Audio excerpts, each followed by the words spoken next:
क्या आपने कभी देखा है कि कोई प्लेयर क्रिकेट में आया, एक दो पारियों में बहुत अच्छा खेला और अचानक से गायब हो गया?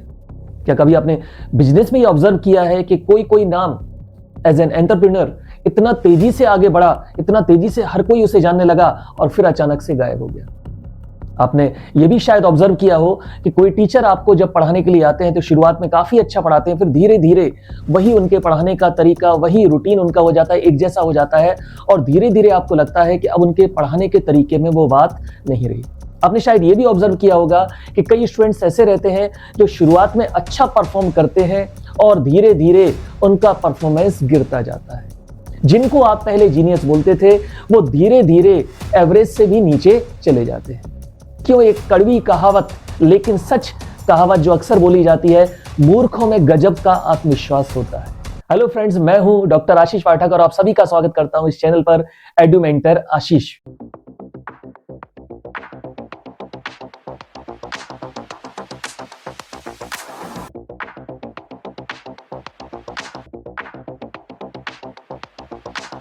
यहां पर हम बात करने वाले हैं एक ऐसे इफेक्ट के बारे में जिसके बारे में बहुत कम लोग ही चर्चा करते हैं, जिससे अक्सर हम सभी लोग गुजरते हैं और हमें पता भी नहीं रहता है कि हम इस पूरी प्रोसेस से गुजर रहे हैं। ये एक इंपॉर्टेंट पार्ट माना जाता है, चाहे आप स्टूडेंट हैं, चाहे आप टीचर हैं, चाहे आप प्रोफेशनल हैं, चाहे आप एक बिजनेसमैन हैं। ये पार्ट आपको हर जगह काम करेगा, हर जगह ये आपके काम में आएगा। यहां पर हम बात करेंगे कि कहां पर हम लैग करते हैं, कहां पर हम स्टिक करते हैं, कहां पर हमसे गलतियां होती हैं, क्यों ऐसा होता है कि कुछ गलतियों में हम फंस के रह जाते हैं।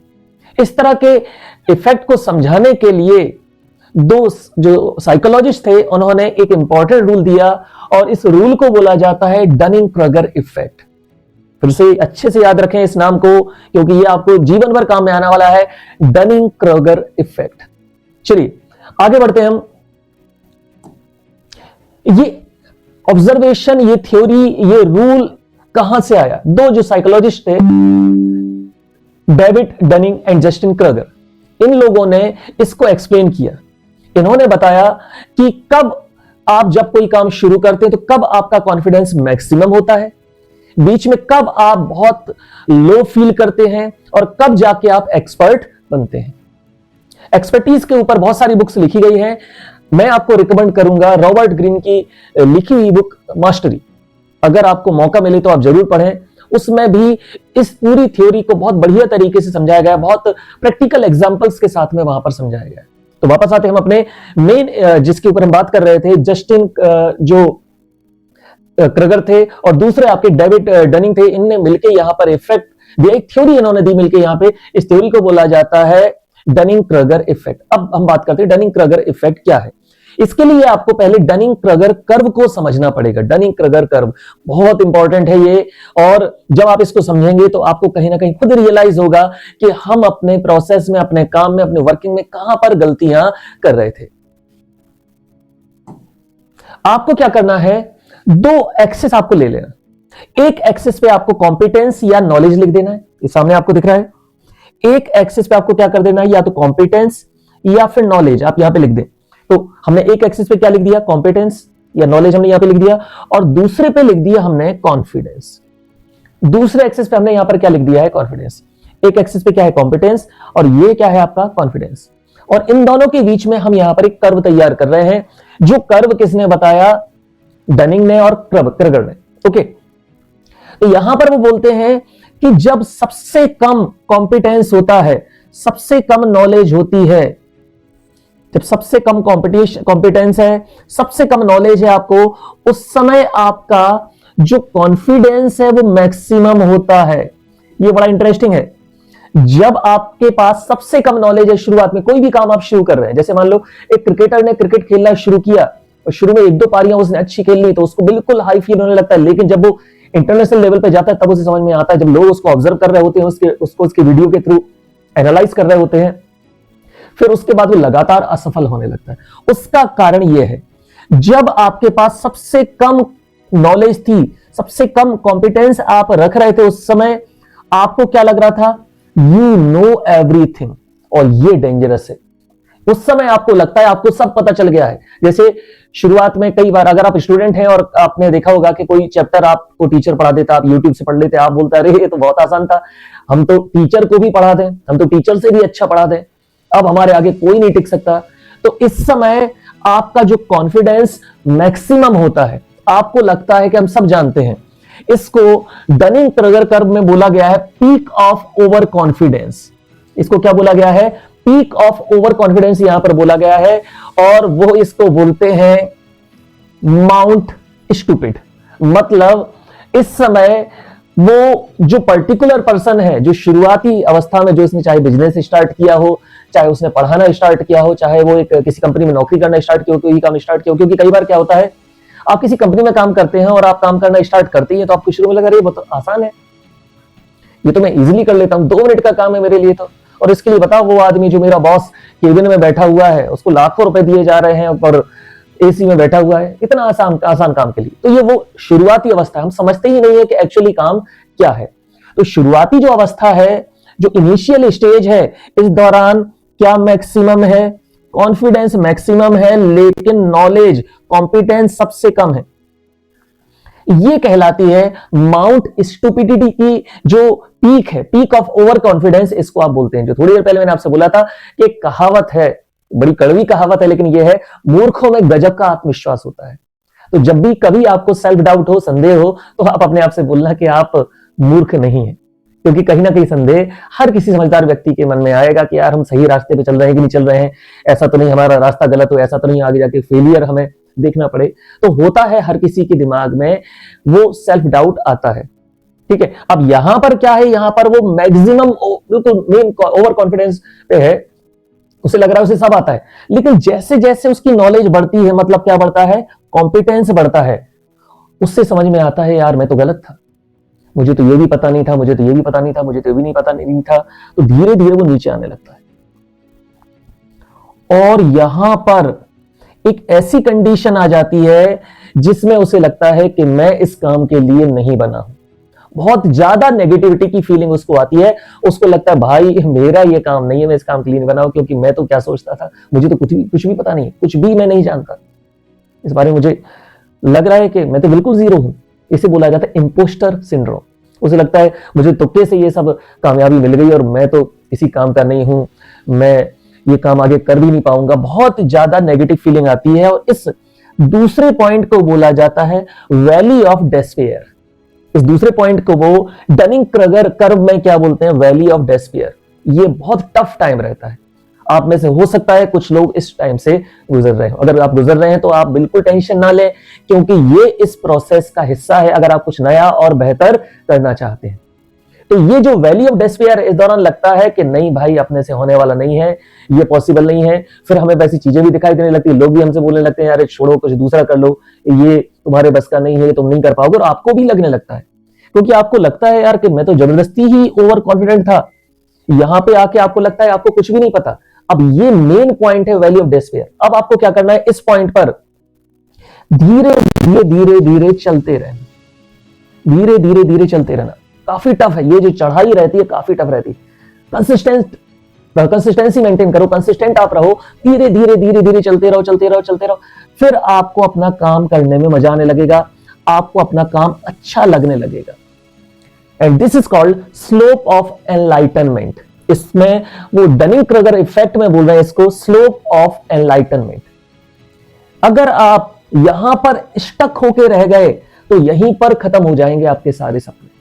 वो लेकिन बोल रहे हैं कि अगर आप इससे थोड़े से आगे बढ़े, इस हाईएस्ट जो नेगेटिविटी वाली जो पीक ऑफ जो वैली ऑफ डेस्पेयर से आप आगे बढ़े, धीरे धीरे धीरे करके आप चलते जा रहे हैं, तो अब आपको अपने काम करने में मजा आने लगेगा, प्रोसेस आपको अच्छी लगने लगेगी, सीखने में मजा आने लगेगा। और ये बहुत बढ़िया चीज है, जब सीखना आपको अच्छा लगने लगता है, यार फिर से सीखना, फिर कुछ नया जानने को मिल रहा है, फिर कुछ नया जानने को मिल रहा है, और फिर एक पॉइंट के बाद आप यहां पहुंच जाएंगे, आप समझने लगेंगे।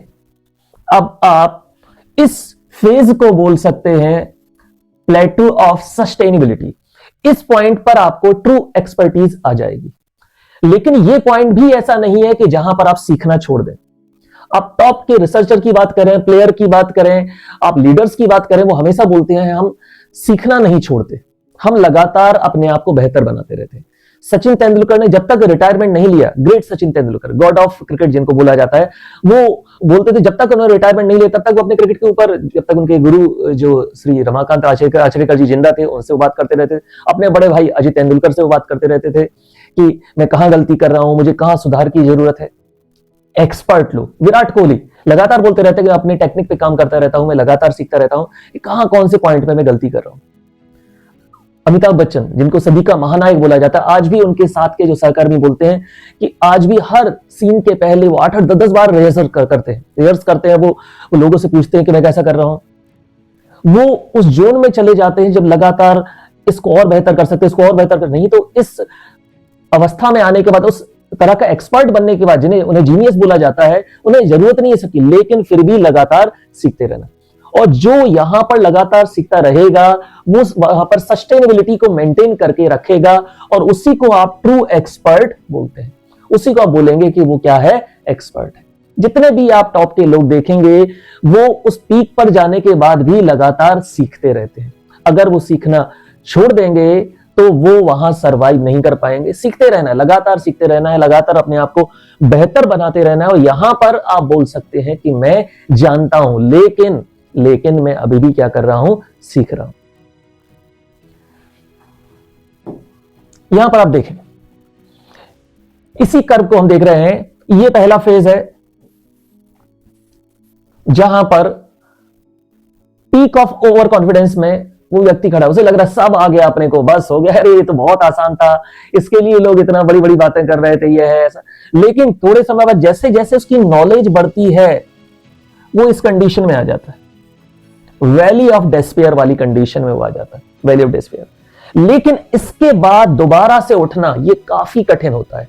मैं बोल रहा हूं, बोलना आसान है लेकिन काफी कठिन होता है वैली ऑफ डेस्पेयर से ऊपर उठना। और ये मेन पॉइंट है।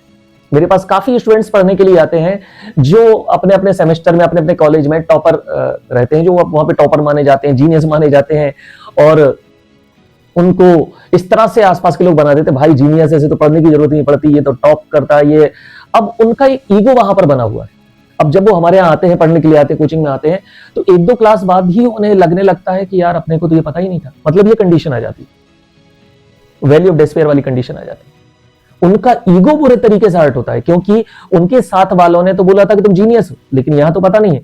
अब वो लोगों को ये दिखाना चाहते हैं कि हमें जरूरत ही नहीं है ज्यादा पढ़ने की, क्योंकि हमने अपना लोगों के सामने अपनी इमेज ऐसी बना ली है। तो वो धीरे धीरे करके या तो वो डिप्रेशन में जाने लगते हैं या फिर वो कोचिंग में आना बंद कर देते हैं, पढ़ने आना बंद कर देते हैं। क्यों? ताकि ईगो उनका सलामत रहे। और ये बड़ा टफ रहता है इससे ऊपर उठना, क्योंकि वो यहां मजे में थे, वो अच्छा लग रहा था उनको, वो जो फेक कॉन्फिडेंस था वो उसमें खुश हो रहे थे कि बस हम तो टॉपर हैं अपने यहाँ के, उस छोटे से एरिया के एक कॉलेज के, उसी में खुश हैं कि हम टॉपर हैं वो। क्योंकि जब ज्यादा नॉलेज गेन करेंगे तो ये कंडीशन आएगी। इंपॉर्टेंट है इससे ऊपर बढ़ना। इससे ऊपर की जो चढ़ाई रहती है, स्लोप ऑफ एनलाइटनमेंट, ये काफी टफ होती है। और उसके बाद जैसे जैसे जैसे आप ऊपर पहुंच जाते हैं, now you become true expert. क्या बन जाते हैं आप? यहां पर ट्रू एक्सपर्ट बन जाते हैं। लेकिन यहां पर भी जरूरी है लगातार सीखते रहना। एक टीचर का एग्जांपल लें तो कई बार टीचर जब शुरू में कोई चीज पढ़ना और पढ़ाना शुरू करते हैं तो उन्हें लगता है कि बहुत अच्छा है, अच्छे से चल रहा है। फिर एक पॉइंट पे आते लगता है कि उन्हें सब आने लगा, फिर वो सोचते हैं अब पढ़ने की जरूरत नहीं है। यहां बड़ी दिक्कत है। मैं कई ऐसे टीचर्स को जानता हूं जो अपने मुंह से बोलते हैं कि मैं बच्चों को ऐसा पढ़ा देता हूं पूरे भारत में कोई नहीं पढ़ा सकता, मैं ये कर देता हूं। ये टीचर को कभी ऐसा नहीं बोलना चाहिए। हम सभी टीचर, हमें लगातार सीखना है, क्योंकि जो नॉलेज है वो बहुत बड़ा समुद्र है, उसकी कोई था नहीं है। आप जितना सीखेंगे आपको लगेगा अरे यार ये तो बिल्कुल नया है। और हमें लगातार सीखना पड़ता है। बीइंग टीचर हमें लगातार सीखना भी चाहिए। मेरे एक सीनियर थे, उन्होंने अपने एमफार्म की थीसिस जब सबमिट की थी तो उसके मेन पेज पे लिखा था, और मुझे आज भी याद है। उन्होंने बड़ी अच्छी लाइन लिखी, तो मैं वो लाइन आप सबके साथ शेयर करना चाहूंगा। उन्होंने लिखा था कि एजुकेशन का मतलब है हमें रोज पता चलता है कि हमें क्या नहीं पता। फिर से मैं रिपीट कर रहा हूं, उन्होंने जो लिखा था, उन्होंने लिखा था एजुकेशन का मतलब है कि हमें रोज पता चलता है कि हमें क्या नहीं पता। और टीचर को तो किसके माध्यम से पता चलता है? स्टूडेंट के माध्यम से। आप टीचर हैं, स्टूडेंट हैं, आप प्रोफेशनल हैं, आप बिजनेसमैन हैं, ये हर जगह काम करेगा। इस पीक पे आने के बाद भी आपको जो चेंजेस हो रहे हैं, उनमें जो बदलाव हो रहे हैं, उनको एक्सेप्ट करके उनके बारे में सीखना पड़ेगा। अभी आप अगर देखेंगे तो ये दौर बड़े बदलाव का दौर चल रहा है। अगर आप टेक्नोलॉजी को एडॉप्ट नहीं करेंगे, टेक्नोलॉजी को आप नहीं सीखेंगे, तो धीरे धीरे करके जो एक्सपर्टीज वाली जो आपकी हाईएस्ट पॉइंट था, उससे आप नीचे आने लगेंगे। तो यहां भी लगातार आपको सीखते रहना पड़ेगा, अपने आप में लगातार क्या करते रहना पड़ेगा, चेंज करते रहना पड़ेगा। एक लाइन बोली जाती है, आपने सुना होगा कि जो लगातार सीखता रहता है वो हमेशा युवा बना रहता है।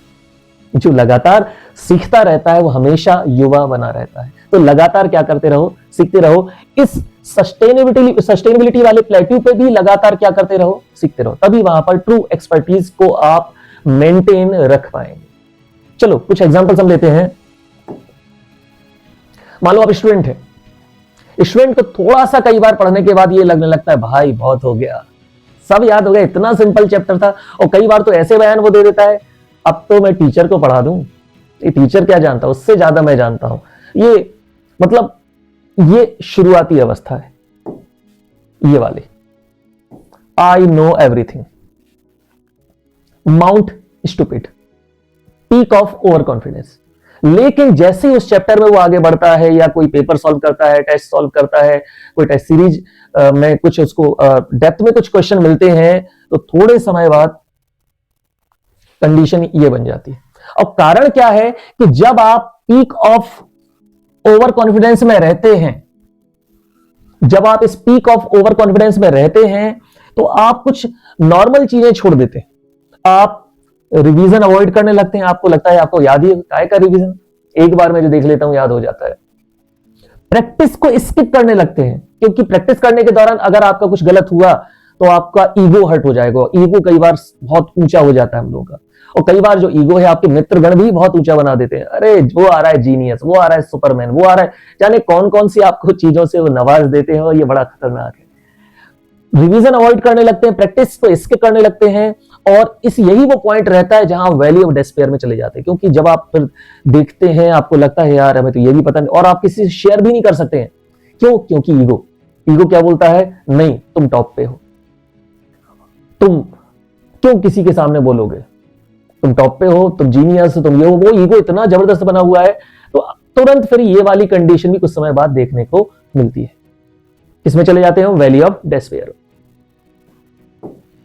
अगला एग्जांपल हम लेते हैं प्रोफेशनल्स का।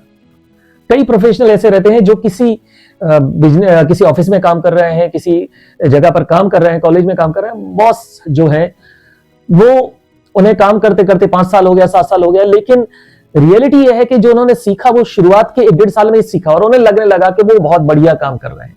वो कहां पहुंच गए, पीक ऑफ ओवर कॉन्फिडेंस में पहुंच गए।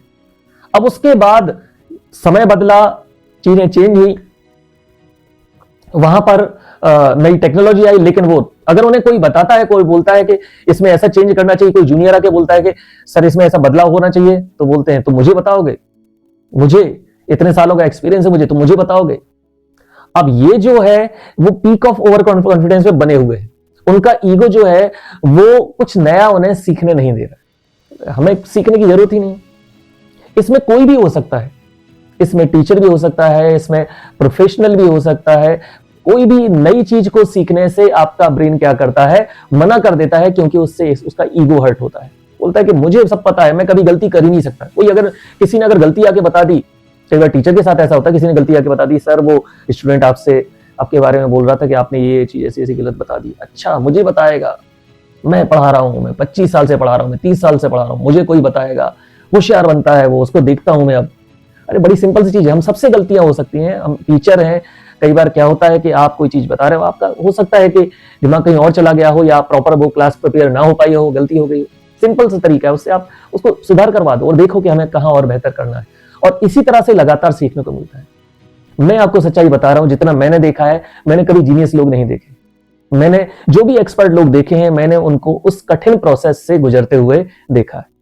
वो जो जीनियस है, मुझे तो लगता है कि मिथ है, क्योंकि काफी जीनियस, कई सारे जीनियस को मैंने बुरे तरीके से फेल होते हुए देखा है, क्योंकि वो पीक ऑफ ओवर कॉन्फिडेंस में बने रहते हैं। ओके, तो फिर क्या करना चाहिए? अगर आप स्टूडेंट हैं तो आप अपने टीचर से बात कर सकते हैं कि सर मेरी ऐसे ऐसी अभी तैयारी चल रही है, कहाँ मुझे इंप्रूव करने की जरूरत है। आप अपने सीनियर से बात कर सकते हैं, जिस एग्जाम की आप तैयारी कर रहे हैं या जिस फील्ड में आप हैं वो आपको गाइड कर सकते हैं कि कहां पर और इंप्रूव किया जा सकता है। आप जो आपके अच्छे दोस्त हैं आसपास, उनसे आप बात कर सकते हैं कि कहां मुझे इंप्रूव करने की जरूरत है। अगर आप टीचर हैं तो अगेन आप स्टूडेंट से फीडबैक ले सकते हैं, स्टूडेंट से आप पूछ सकते हैं कि कहां हमें और कुछ बेहतर करना है, कहां आपको समझने में समस्या आ रही थी, और उनको नोट करते जाए। ऐसा नहीं है कि वो सारे जो चीजें बोल रहे हैं वो सही होंगी, लेकिन उनमें से मोर देन 70% जो फीडबैक आपको मिलेंगे वो सही मिलेंगे, और वहां पर इंप्रूवमेंट की गुंजाइश बिल्कुल रहेगी। प्रोफेशनल है, आपको अपने कलीग्स का, अपने साथ वालों का, बॉस का आपको फीडबैक वहां पे जरूर लेना है। हो सकता है कोई फीडबैक आपके ईगो को हर्ट करे, कोई बोलेगा कि थोड़ा सा फोकस को बढ़ाओ, कम्युनिकेशन आप बेटर करो, या आप अपने प्रेजेंटेशन में थोड़ा सा और विजुअल ऐड करो, अपना टाइम मैनेजमेंट पे और बेहतर तरीके से आप काम कर सकते हैं, आप उसको लिखो। और जहां पर जो सबसे ज्यादा जरूरी है, जहां से शुरुआत की जा सकती है, वहां से शुरू जरूर करें, क्योंकि ये लाइफ अपनी है। हम वो उनके लिए नहीं कर रहे हैं जो उन्होंने हमें एक फीडबैक दिया, ये सब जो हम कर रहे हैं वो खुद के लिए कर रहे हैं, खुद को बेहतर बनाने के लिए कर रहे हैं। एक प्लेयर को, चाहे आप क्रिस्टियानो रोनाल्डो की बात करें, विराट कोहली की बात करें, सचिन तेंदुलकर की बात करें, राहुल द्रविड़ की बात करें, ये वो लोग हैं जिन्होंने लगातार अपने आप को बेहतर करते गए, लगातार नई नई चीजें अडॉप्ट करते गए। कहीं पर ये स्टक नहीं हुए कि बस ये हम तो यही है, अब हम अपने आप में सुधार नहीं करें, क्योंकि अगर वैसा हो जाते तो लंबे समय तक इंटरनेशनल लेवल पे वो सर्वाइव नहीं कर पाते। तो जिनको ट्रू एक्सपर्ट बोला जाता है, उस पीक पर भी वो लगातार क्या करते रहते हैं, सीखते रहते हैं। तो आप किसी भी फील्ड में हैं, कोई भी काम कर रहे हैं, कैसा भी काम कर रहे हैं, अपने आप को बचाना है। किससे बचाना है? जो पहला है, जो आपका जो माउथ स्टूपिड वाला जो फेज है, जो पीक है, वहां से आपको अपने आप को बचाना है, और अपने आप से लगातार बोलना है, I am still a learner, I need to learn many things. हमें लगातार सीखना है। मैं भी हमेशा आप लोगों से लगातार सीखता रहता हूं, अपने स्टूडेंट से लगातार सीखता रहता हूं, आपके फीडबैक से लगातार सीखता रहता हूं। कई लोग कमेंट करके मुझे बताते हैं कि सर इस टॉपिक पे बनाइए, थोड़ा सा इस तरीके से ये इंप्रूव कीजिए। कोशिश कर रहा हूं, और टेक्नोलॉजी की कोशिश, सीखने की कोशिश मैं लगातार यहां पर करता रहता हूं। ये जो टॉपिक है, इस पे मैंने अपनी ब्लॉगिंग वेबसाइट edumentorashish.com, जो मेरी ब्लॉगिंग वेबसाइट है edumentorashish.com, इस पर मैंने पूरा ब्लॉग डिटेल में लिखा है। अगर आप इस टॉपिक के बारे में और जानना चाहते हैं तो आप उस वेबसाइट पे जा सकते हैं, और वहां पर ही आपको ये इससे रिलेटेड ब्लॉग मिलेगा। केवल ये नहीं मिलेगा, आप अगर आप स्टूडेंट हैं तो आपको उससे रिलेटेड बहुत सारे ब्लॉग मिलेंगे। नोट्स कैसे बेटर तरीके से बनाएं, कैसे पढ़ाई को हम सिंप्लीफाई कर सकते हैं, ग्रेजुएशन के बाद कैसे हम चीजों को चूज कर सकते हैं, अगर गलत कॉलेज सिलेक्ट कर लिया है तो फिर हम वो सब दिमाग से हटाते हुए अपने आप नए रास्ते कैसे हम तैयार कर सकते हैं, कैसे हम इंडिया के बाहर जाकर रिसर्च में या किसी दूसरे फील्ड में अपने आप को बेहतर बना सकते। हर तरह के ब्लॉग आपको वहां पर मिलेंगे। मैं अक्सर ब्लॉग लिखने से पहले कोशिश करता हूं, स्टूडेंट से बात करता हूं, उनसे पूछता हूं आपको कहां का प्रॉब्लम है। एक स्टूडेंट ने मुझे बोला कि सर फार्मेसी में से रिलेटेड ऑनलाइन कोर्सेज कौन कौन से हो सकते हैं, तो उसके ऊपर अलग से मैंने एक ब्लॉग वहां पर लिखा हुआ है। तो आप जो सोच रहे हैं, आपके दिमाग में जो परेशानियां चल रही हैं, जनरली मैं कोशिश करता हूं वहां आपको 50 से ज्यादा लगभग आपको ब्लॉग वहां मिलेंगे, और उनको आप पढ़ें, थोड़ा सा पेशेंस के साथ पढ़ें, आपको बहुत कुछ जानने को मिलेगा। तो इस तरह के और भी वीडियो मैं लाता रहूंगा। अगर आपको किसी स्पेसिफिक टॉपिक पर वीडियो चाहिए तो आप कमेंट करके यहां पर बता सकते हैं। तो अगर आपने अभी तक ये चैनल सब्सक्राइब नहीं किया है तो चैनल आप सब्सक्राइब करें। मिलते हैं नेक्स्ट वीडियो में, तब तक हैप्पी लर्निंग।